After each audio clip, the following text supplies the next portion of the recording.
سلامونه دوستانو، راځئ چې په الماني ژبه باندې 15 لغتونه زده کړو. مهم لغتونه دي. موږ سره اول لغت ده وایي هابن وایي لرلو ته، او دویم لغت ده ګلاوبن وایي باور، یعنی باور کولو ته وایي. او دریم لغت ده موږ سره دنکن وایي فکر کولو ته، فکر ته وایي.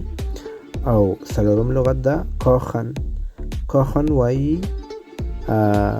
پخولو ته، یعنی پخلی ته وایي. او آخري لغت ده ما سره بغنگن وایي راوړلو ته وایي بغنگن. دوستانو کولی شئ خپلې پوښتنې په کمنټونو کې وکړئ، تاسو به انشاءالله په وخت سره جواب درکوم. دلته کولی شئ د الماني ژبې اصطلاحات، لغتونه، روانې جملې او ګرامر زده کړئ.